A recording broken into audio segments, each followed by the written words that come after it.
السلام عليكم، ازيكم حبايبي؟ عاملين ايه؟ عملت صينية لحمة ضاني بطريقة سهلة وبسيطة زي بتاعة المطاعم بالظبط، بطريقة تحفة، بسوس كده دايبة دوب وحاجة كده لذيذة وطعمها جميل قوي يا جماعة. شوفوا الجمال بقى والحلاوة دي. لو عندك لحمة ضاني جايزيها، والفيديو ده ليكي. هتعمليها بطريقة سهلة خالص وبسيطة، وهتعتمديها على طول من طعمتها. ما شاء الله يا جماعة، تحفة تحفة. قبل ما نبدأ الفيديو مع بعض، لايك وشير لو عجبك الفيديو.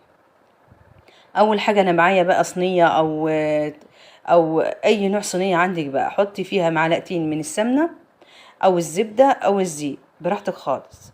ومعايا اللحمة بقى هي الضاني، معايا ريش هي حطيتها بقى، غسلتها حلو الاول، وبعد كده بقى اديتها صدمة كده في السمنة.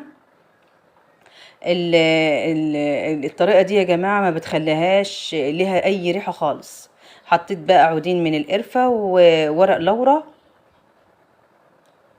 الطريقة دي حلوة قوي، لا هتخلي لها اي ريحة ولا اي حاجة خالص من الريحة بتاعتها. يعني الضاني بيبقى عامة له ريحة، فالطريقة دي جميلة قوي، مش هتخلي لها اي ريحة خالص.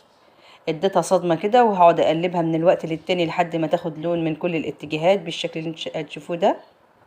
هبدأ اقلب بقى كل كده على كل ناحية شوية لحد ما تحمر معايا. وعمالة بقى ايه بتطقطق كده في السمنة، وزي اللي بتحمري بالظبط، زي اللي بتحمري اللحمة كده. بعد كده بقى بكون مجهزة معايا بقى طماطم، حبيتين طماطم وحبيتين من الفلفل متقطعين جوانح، ومعايا برضو بصل برضو قطعته كده برضو بالشكل ده. ونزلت بيهم اي كمية بصل بقى وطماطم، حوالي عن 3 4 بصلات، برضو طماطميتين 3 كده. حطيت بقى البهارات بتاعتي، ملح وبابريكا وبهارات لحمة وفلفل اسود كده، كل ده معلقة صغيرة. نزلت بيهم كده على اللحمة بتاعتي، وهي بقى بتتشوح كده وكله مع بعضه كده. نزلت بيه وقلبتها كده مع بعضها، تاخد وتدي كل ده وهي النار شغالة عليها، وعمالة بقى بتاخد وتدي كده وبتتشوح مع بعضها وبتستوي كده مع بعضها.